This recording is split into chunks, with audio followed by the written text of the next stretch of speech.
Sensei Tay's going to help me demonstrate some hook kick. I'm going to show you the progression to it. So thank you, Sensei Tay. The first one here is just going to be a defensive hook kick. So first you got to look at distance. I'm right here. So I'm going to put all my weight on the rear leg here. Imagine doing a missed side kick and hooking it. You want to hit with the heel. If you're sparring for tournaments, you could kind of stretch your foot up in what we call plantar flexion. But ideally, you want to do the hook kick. So I'm going to come up here, like miss side kick, and hook it. So hook it like that.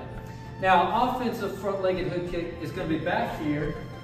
I'm going to do the same thing, but I'm going to slide up to the other one. You don't necessarily have to come all the way up to the other one. It just depends on what your target's doing. But I'm going to slide up here, ideally about right here, so you still have good balance if you were to get bumped. So I'm going to come up here and hook it. So it's the same thing, except I'm moving forward. That's a front-legged hook kick off the front leg, hence the name. Okay. So the next step from there is I'm in a fighting stance. So I'm here. I might be setting it up. So I'm going to take this front leg, and it depends where we are. If he's right there, this is fine. I'm going to take a step across, look over the shoulder, come around, and slow motion the hook and land. All right, so again, so I'm here, step across, turn, and hook. Okay.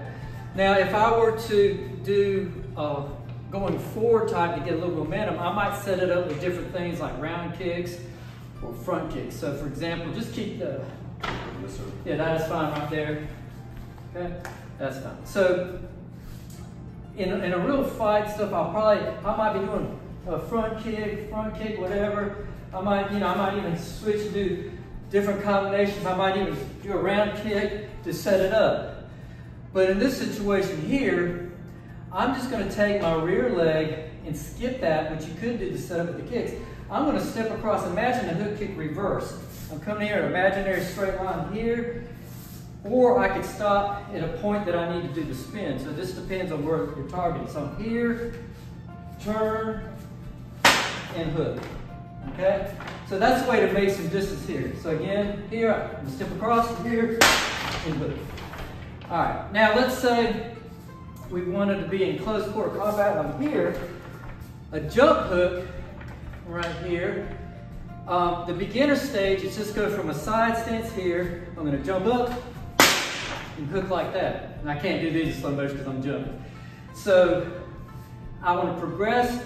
Eventually, I will actually, when I first did, I did it from the side and I gradually turn my body slowly, until I was in a regular fighting stance. Okay?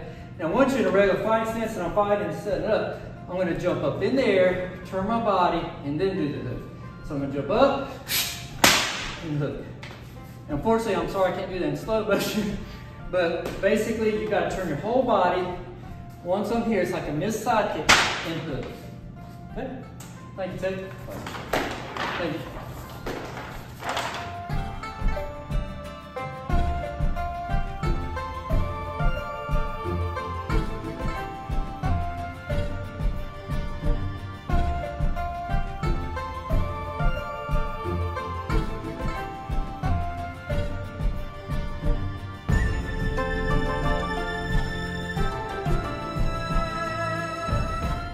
Alright, so we're progressing from the other hook kicks to the next hook kick, which is going to be the flying hook kick. Like all flying hook kicks, or any flying kick, that it's going to be off the front leg. So in slow motion, I'm going to kind of do a pawing here with that foot. I'm going to come up in the air, turn my body all the way around, and hook it. Okay, so that's the general idea. Now on flying kicks, typically you want to travel as much as you can. So we'll see how this goes. So I'm going to kind of paw and hook. Okay? Do it one more time. And hook. Now the next one is going to be the jump spinning hook kick. So we're essentially going to have that same target, but now there's no movement, so to speak. I'm just going to jump up and spin and hook it. So I'm going to come here in a regular fighting stance. I'm going to jump up in the air and basically do the hook kick. Okay? One more time for good measure. And there you go. All right, thank you, Sensei. and hook. Okay. Do it one more time.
One more time for good measure.